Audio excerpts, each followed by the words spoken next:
Hello, you wonderful people, and welcome to another episode of Centric. This week's show, we're talking about TV shows that are crime dramas. For today's episode, I'm going to talk about Death and Other Details, Season 1, Episode 2. A lot of really interesting things went down in this episode, so let's break it down. So we're immediately picking up in the aftermath of last episode, and Imogen is asking Rufus more about the Danny situation, and we kind of get a lot of the questions, not a lot, but we get some of the questions I had in episode 1 answered in this episode, which I really appreciated. One was Rufus playing like possum for these past 18 years? Had he secretly been looking at, it's like, no, his career did take a spiral hit. Maybe it was after the whole thing with Imogen, whatever really, really went down between him and the Collier family, that he walked away from that investigation. Maybe he lost a little bit of his spark and his luster, and just every subsequent case, it was failure after failure. Because he eventually said, like, it's like, wait, like, because, you know, once again, I love that aesthetic thing of Imogen's there, like, okay, like, oh, this is gross. Like, what happened? He's like,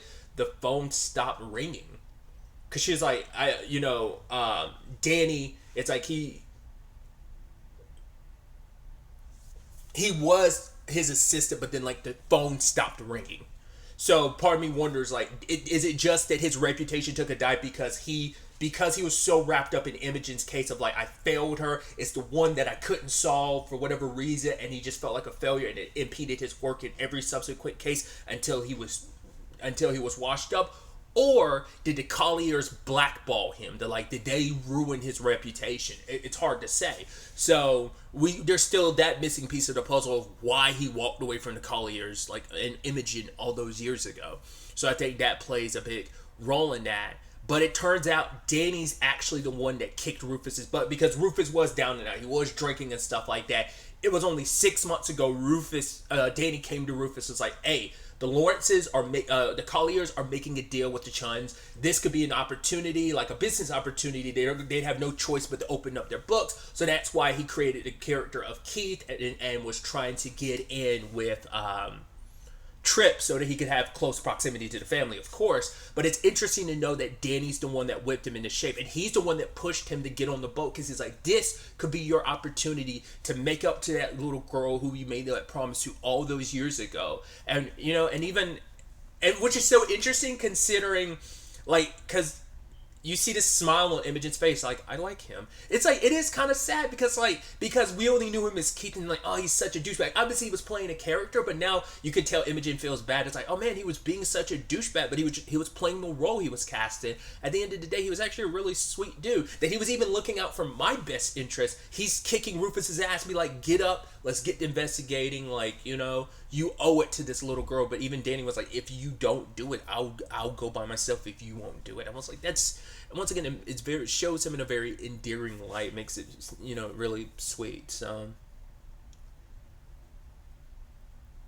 I thought it was even sweet later on. Imogen was trying to make Rufus feel better, being like, you're not responsible for Danny's death. He's like, yeah, but he's like, at the end of the day, you know, he's like, oh yeah, I'm completely absolved of it. Obviously he's kind of like jokingly pushing it off, but yeah, he blames himself. It's like, Danny only took this opportunity because of me. Like, if I had, for whatever reason, hadn't spiraled, or things hadn't gone the way they did, like if I had solved this case maybe all those years ago, who knows where we would be all these years later, and Danny wouldn't be dead. Like, he's in this situation because of me. He was doing this for me because I failed you all those years ago, and he wanted to make it up to you because you deserve the truth. You deserve justice for what happened to your mom. So I just thought that was just so interesting. And now obviously that guilt's going to weigh heavy on him, because he feels like he probably failed Danny in a multitude of ways, of like, these past 18 years, whatever went down, like when it came to our business, me being a detective and everything, it just didn't work out, and I failed you. Because it seems like we don't know him and Danny's past. Because later on there was this flashback where Rufus was talking with Danny. Because this was around the time he was getting close to Imogen. And Imogen had just broken his code. We got that flashback last episode, and we kind of continued that. He's like, yeah, she broke my code in matter. He's like, oh, like you're breaking your number one code of never getting too close to the victims. Because you never make friends with anybody. That's the thing. Danny was the one friend that Rufus had. That's why it cuts even deeper. But it seems like, you know, because Danny's kind of like his Watson to his Sherlock. And I think it seems like he probably, because the way Danny was kind of joking, like, oh, is she a genius or something? It seems like he was probably very quick-witted, and he Rufus saw something in him in a young age too, so maybe that's also why Danny feels some common ground with like, oh, like there's something special about you, and Rufus has a tendency like when he finds something and sees something special in somebody, that means you're something really really special. So maybe that's why Danny also had like this interesting it must have been interesting like to talk to Imogen because he's never interacted with her. Like all those years ago they never interacted, so his only interactions with Imogen directly, not unless she has run into him and she just didn't remember, over those years. Like maybe it could have been something where they had a small interaction years and years ago, but it was during all that chaos and she doesn't remember. Or maybe their time on the boat, that interaction they had was like all there was. Makes you wonder, when she went into his room and he was passed out, was he actually drunk or was he actually awake? And he's like, no, I'm gonna let you do your thing. Like, because it makes you wonder. Like, obviously he was playing the role of a drunk and stuff like that. I mean, maybe he could have easily just been asleep, but she was pretty stealthy about it. So I wondered, did he know what she did? And he was like, all right, it's fine. I'm so curious about things from his perspective when it comes to the image and stuff. Hopefully we get some of that in the coming episodes. But either way. So Imogen's job is to help further rattle everybody. It's like, okay, so what do I do? She goes out there and it's like, yeah, I never want to see Rufus again. He knows a lot more than we think. And everyone start getting a bit nervous. And this is where we start rolling people in to start being interrogated. So we break a lot of stuff down. First and foremost, we find out that the Colliers are, like I thought, bankrupt. That's why this deal with the Chuns is so important, because they are on their last legs. I even love how that was shot, where like Anna's like, no, our family, it was my father's business and my grandfather's business and my great grandfather. Now it's up to me to continue the legacy. We're not bankrupt or whatever. This is just another business deal. And I was like, the way it was shot too, it was almost supposed to be, metaphorically speaking, like her pitching it like a commercial. Like, no, this is the Collier General Mills. We're great. We're still good. Like I love how that was shot and filmed like it would be like a classic commercial for like a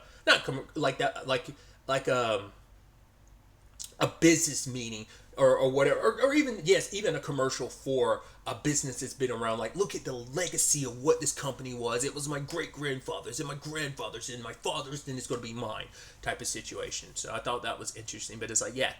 And the Chuns know the truth as well. They're like, oh, we know they're in the back leg, which is not a good thing business-wise, because when the opposition, the people you're trying to make a deal with, know like, oh, you're desperate, you're out of moves, they get to dictate the flow of that business deal. They get to call a lot of the shots of like, oh, I know how desperate you are, so I get to dictate stuff. And even when you give me pushback, I can stand the ground because I know I'm in an advantageous position when you're not. So it works out for the Chuns. So they're not as motivated to, like, I remove them from the board, but who knows? There's so much we don't know at this point in time, but they look like this deal would have gone in their favor. Even if they probably would have gotten a much better deal because they know that the Colliers are on their back legs with this situation, or back foot rather. We finally get more context for the situation with Layla's accident. It was a car accident. I don't know why. I don't know if I said this last episode. I don't know why in my head I visualized it as like a helicopter accident or something. They never specified last episode what accident it was. I don't remember if I talked about it in a review. Like, but I for whatever reason I visualized it as like a helicopter accident. I don't know why. But yeah, it was like a car accident, and ever since then she hasn't quite been the same. In fact, the entire family believes it to be a situation of there was some kind of brain damage and they've got the best doctors helping her. I don't know if that's supposed to be like because her behaviors change, because what I thought was so interesting, because like Rufus is like, oh, you were a journalist, and she was like, I wrote clickbait. So once again, I know Teddy referred to it as that, so I don't know if that's supposed to be indicative of she just knows how in general people feel about her work. Like, not saying that it is clickbait, but maybe either she recognizes it as clickbait, or maybe it's a situation of people do that to denigrate her work. I don't know which one that is. Like, for her to say it's clickbait as well, it's like, or maybe it's a thing of maybe at one point in time she was proud of her work. Maybe post accident now she views it as clickbait. Maybe it's that thing of like, oh, you look back on something you did. I was like, oh, I thought it was great at the moment, but now I look back on it with like fresher eyes and a different perspective. It's shit and garbage. Like, maybe she kind of has that perspective, or like I said, maybe she's just speaking because she knows other people view it that way, even though she doesn't. But she's like, that's how people Because Rufus himself never said clickbait journalist. All he said was like, oh, you were a journalist. She was like, yeah, I wrote clickbait. Like, that's where I'm like, not unless it is a thing of, yeah, she actually did write clickbait, and there was just ramification for it. It's like, what? It just, there's no exact details on what it was that she actually wrote about and stuff like that would warrant someone coming after her. Was it like some espionage business stuff? Like, because obviously her and Anna were already together by then, so I'm curious what that could have been about. Could it have been like some business dealing, some insider stuff that she kind of spilled to the world that warranted that? Once again, she believes it was real, and now she's very paranoid. She checks the light bulb, she checks places for listening devices, and like I said, I wonder is that and the behavior change, which to be fair, it's like, hey, that could all be a byproduct of just simple, pure and simple, tragic, like, PTSD. That's all there could be to it. Because, or like, an accident like that could change, people do end up in accidents that do end up kind of rewiring their brain a certain way. So certain aspects of you just aren't quite the same in a lot of ways. So it could be either or in Layla's situation. We also found out the eldest daughter who Teddy was kind of suggesting that Sunil and her kind of get together. We find out, because it was kind of hinting like last episode that she's into women. We find out her and Anna have history, and back in, what was it, school, I don't know if it's like boarding school or something like that, she said that they had a fling, but it seems like whatever it is still there to some extent. And maybe, you never know, there could be some affair situations going on. It could easily be like Anna and her could still be hooking up, because she made it clear, like, okay, like, after everything's going down, like, later on, as Rufus kind of put it, the cockroaches scattered in the aftermath of everything, because it's like, cool, we kind of pushed them into a corner, got them a little off their footing, got them a little nervous, so we're gonna, like, see how everyone responds. And she's like, yeah, my grandma's spooked, so this deal is off. If it was in my hands, I would do anything for you, Anna, but it's out of my hands, so the deal's off. But it's like, so she still has feelings for Anna. There's history there, but I'm also curious if that history isn't as far back as we think it is. Like, maybe they've hooked up on the side post Layla being different, and maybe that's kind of changed the relationship, and it's just kind of been hard on her personally. Doesn't justify her cheating, but I'm just saying that maybe that's why. Like, because that hand holding was a lot longer. That felt like there was something. Like I said, it could just be like, hey, after all these years, there's still something there. Because it is interesting that you would have a business dealing with. I mean, to be fair, it's like you come from two prominent families, so the chances of you eventually doing business makes sense despite your connections. I mean, maybe your connections are, why your families are making this deal in the first place. Like, maybe Anna reached out for this deal, or maybe Lawrence did, or maybe the mom Catherine did. There's a lot of what directions that could go, and like who really set the tone and set the pace for the deal. Like who really set it up? Was it a Lawrence decision, Catherine decision, or was it an Anna decision? We found out that the lawyer, the person he was meeting with last episode, because I remember seeing it on a security camera, it turns out it was Teddy. Now, I don't know if that was something for, like, Teddy directly, or was that something relegated to Sunil.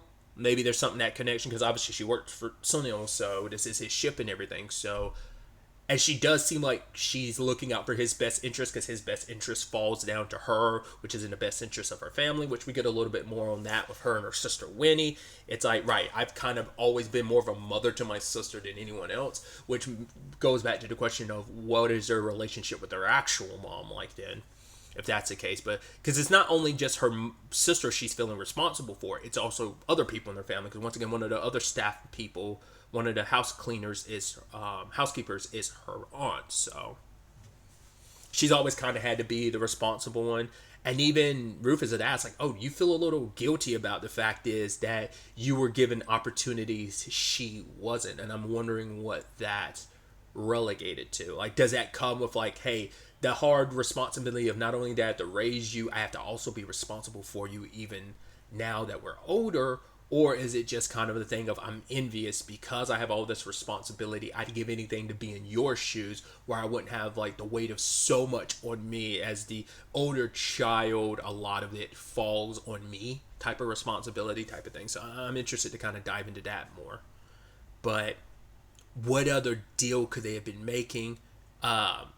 Rufus did notice the markings on the lawyer's hand, arm, or his wrist or whatever. But I love that we do come back to that at the end of the episode. I guess it's kind of his like.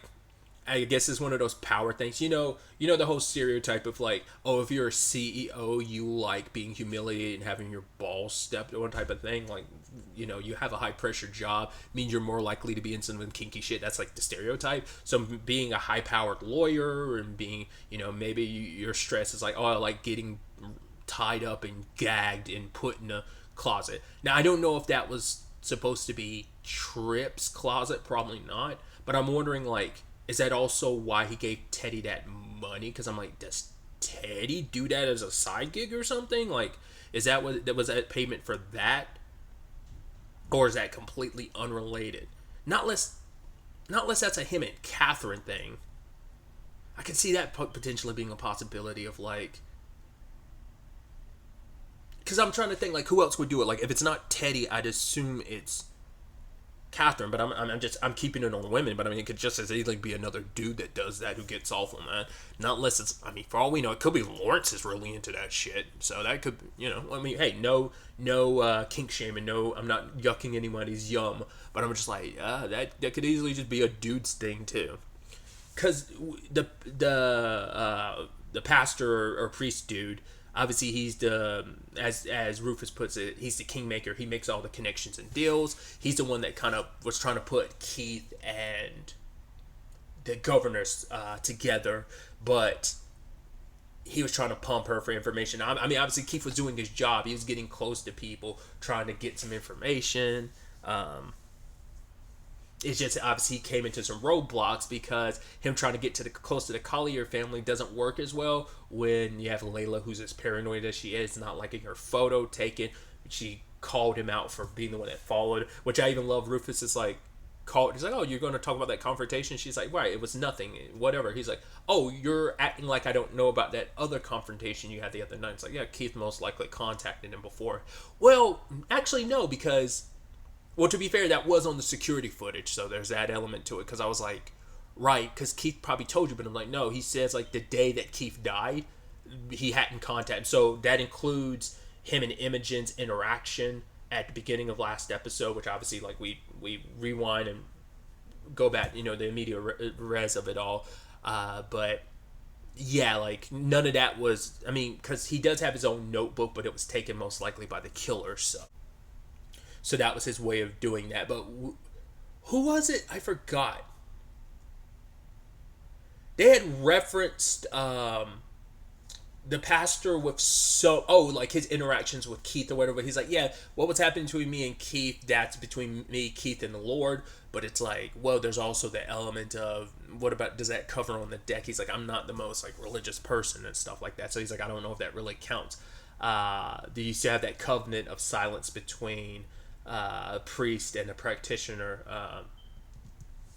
when you're not in a holy setting type of situation, which I think it still holds true regardless. I don't think it just has to be in a little confessional booth for there to be that I would say code of silence, but that discretion, like, priest, churchgoer / worshiper,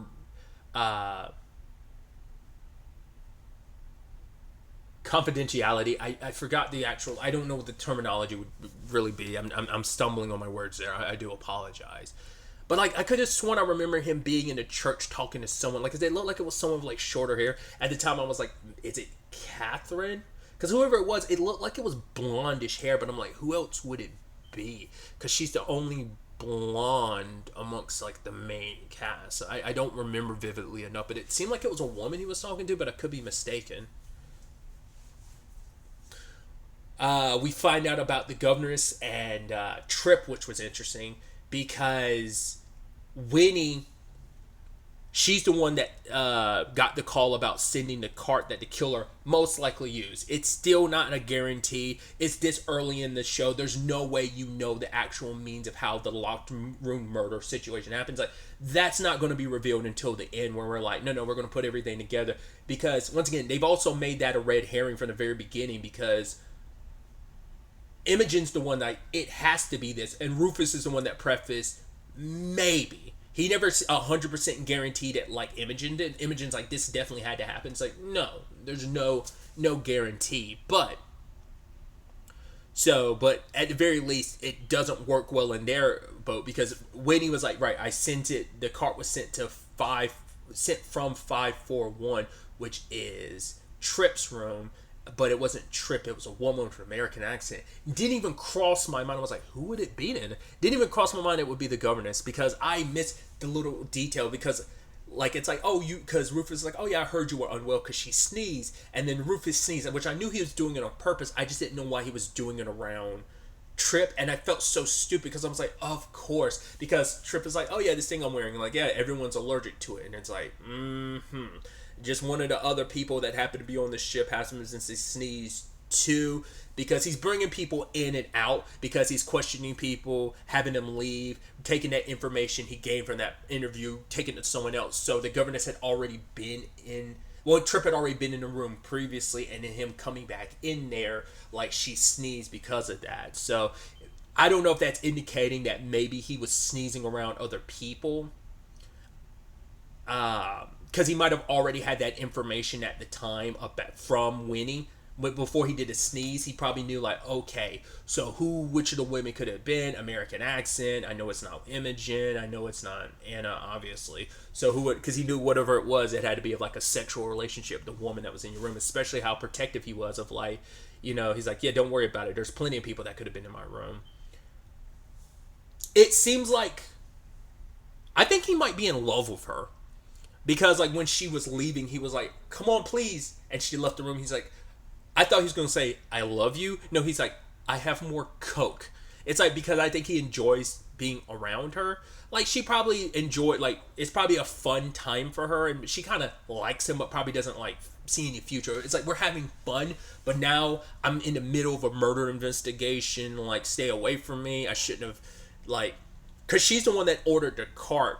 And he's like, why? She's like, it's not what you think it is. Like, I think because obviously she was, like, getting in business with Keith. Like, I don't know if that was supposed to be a sign of, hey, like, you were talking to me earlier. Like, all right, let me extend the olive branch for you can keep, like, my business out of your mouth. Like, that's probably all that was, because he was sniffing around, like, some of the donors and stuff that she was working with.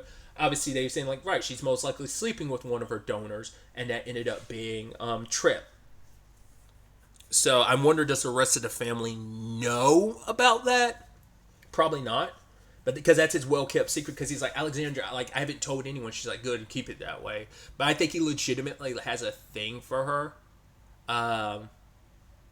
Because the way they cut that made it seem like, because later on, Tripp is destroying his room, and then you cut to the lawyer in the closet. That's why I'm like, either he's in that same closet, either he has no idea that he's in there, or that's someone else's closet and he's just hearing the noise because his closet room probably, like, connects to Tripp's room. Like, they might be side by side or something. So he hears Tripp smashing up his room, potentially. I don't know. Like I said, I don't know. Because not unless that was their thing. Like, that was kind of like a threesome thing going on there. But probably not. I think his situation's separate from Tripp and Alexandra's situation. I had skipped over this detail, but it is an important detail, is that Imogen ended up having to tell Anna the truth because it was her way to get close to the Colliers, because obviously Jules is keeping her away because, yeah, he knows. He's like, yeah, I know you hooked up with me, got my code for the security room, and deleted footage. She's like, not all of that's true, which, to be fair, it's not all true. I mean, she benefited from the situation. It wasn't the plan initially, but it worked out in the end where she's like, well, I observed things, so I just happened to latch onto that bit of information when you were putting in a passcode. That wasn't my primary objective there. It was just a thing of, I noticed stuff, and it just stays in my brain. So when I needed it the most, I was able to recall the password. I didn't have to delete the footage either, because she even tried to tell Tripp, like, what was real, what happened between us was real. He was like, yeah, but I don't even think you know what's real anymore.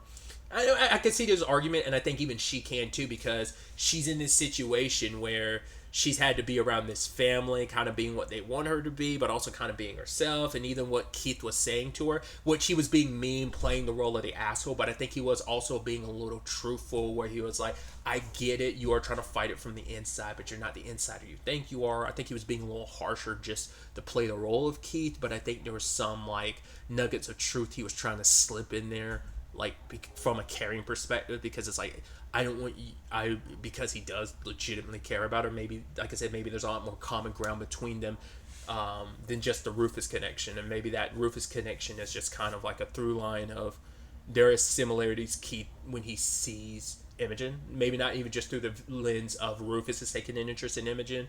Maybe there's an even deeper parallel between them. Once again, we just don't know enough about Danny in that capacity, but either way, because no one knows the truth about Danny. I wonder, did she tell Anna? Because she told Anna something. She's like, "You're not gonna like this." So I wonder, it's like, are we gonna find out that does she know that she didn't bring it up to her family? So I don't think she did. So I'm assuming Imogen did tell her everything. Told her enough to be like, "Hey, I don't want to lie to her because she's my friend." In fact, she because I made this point last episode, saying like it's interesting because they make a point to kind of lean into the whole friendship of it all. But even this episode, Imogen's like, "Yeah, she was like a sister to me." And it's kind of scary and sucky how easy it was to lie to her without me feeling. I'm guilty about the fact is it was so easy.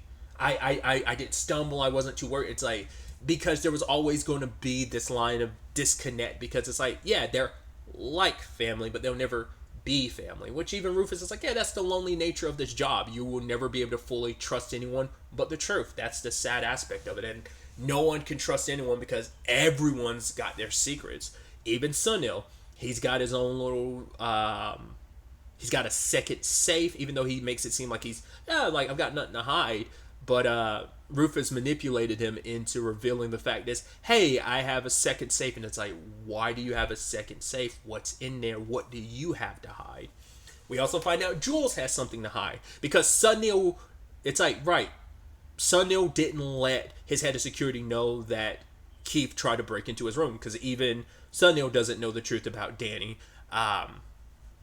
Like I said, I think the only people who know potentially are Rufus and Imogen. Because like I said, the main thing makes you go, okay, whoever killed Keith killed him because of Keith. And I mean, they killed him because they knew he was Danny and his connection to Rufus and stumbling across all this. Because they did take his journal. But the question then becomes, what if the person actually had motive to kill him as Keith, but then found out the truth about him being Danny? So what if it's like a 1-2 punch? Or maybe they killed him because about stuff about him as Keith, but then you find out that like, oh, he's Danny, so it extra motivated. You're like, okay, you don't feel as bad because you're like, oh, I know the truth about you now because I got your journal and everything. Granted, we know that Rufus like has a journal and he keeps it coded, so you can only assume that Danny's exactly the same way. The question then becomes like, well, whoever took the journal probably hasn't been able to read it because they don't have his keyword. Now, Imogen will be able to figure it out, probably just from her small interactions with Keith, most likely.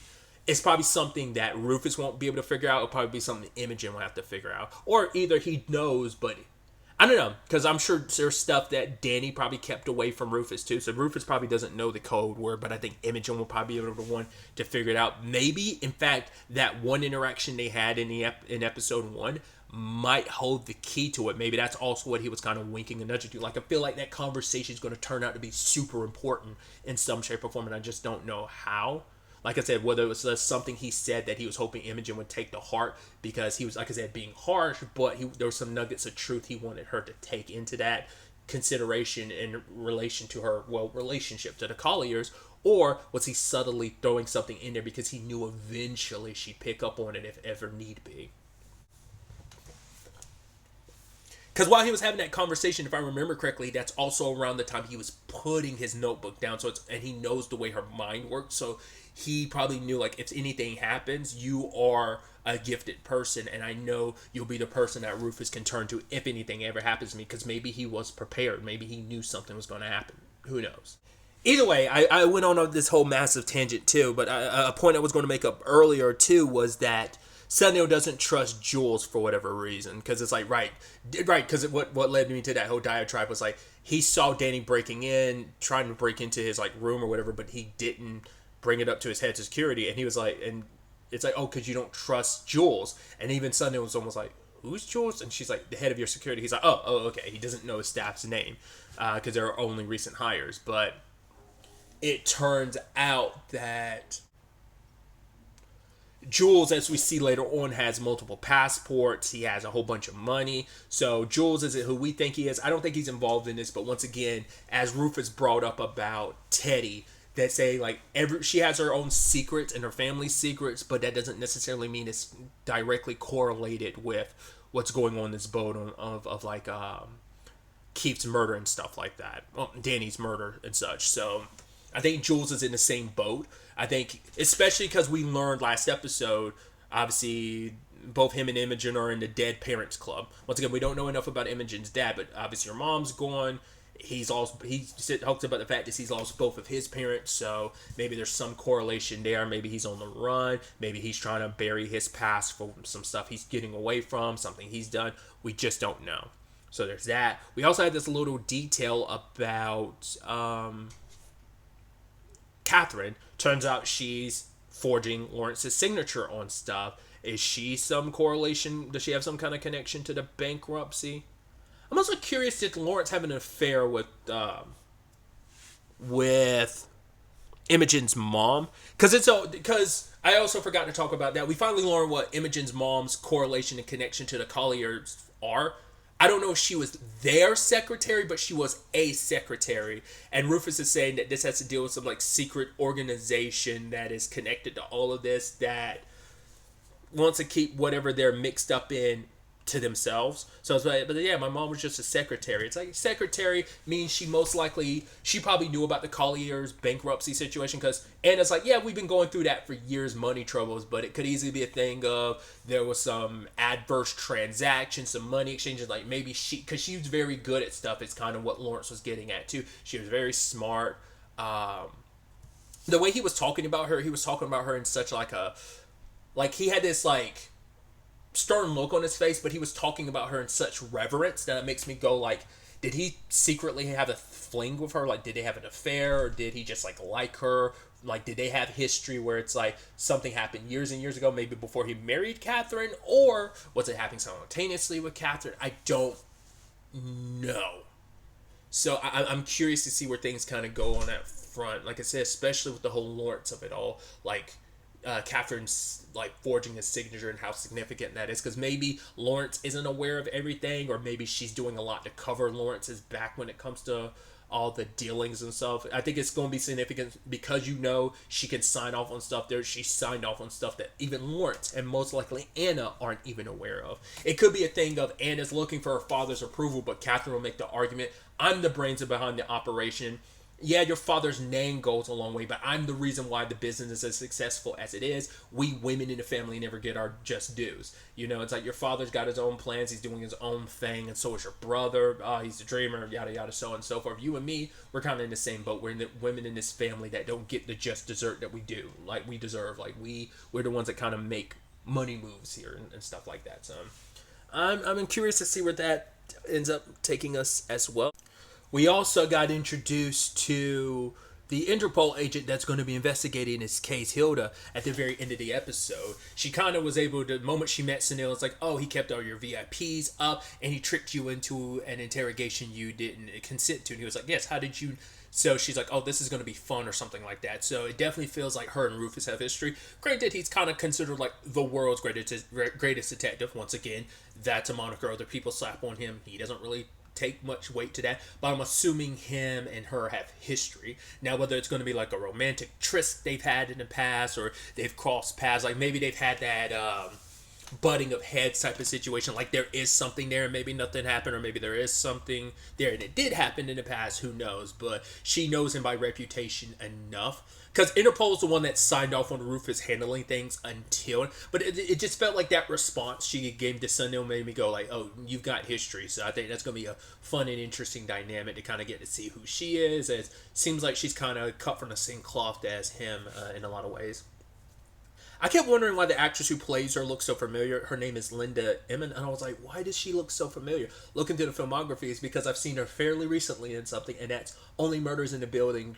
She was in season 3. She played Donna. I was like, oh, of course, which is so interesting. Obviously, also on Hulu, but it's just interesting for her, just her in particular being in this role is kind of really, really interesting, and I'll just kind of leave it at that. But yeah. As I said before, episode 3 is out because I'm getting to these late, so I'm really excited to see where the next episode takes us going forward with all of this. But really, that's all I want to talk about. Till the next time we meet, be happy, be safe, live life to the fullest, and enjoy it. Good day, and goodbye.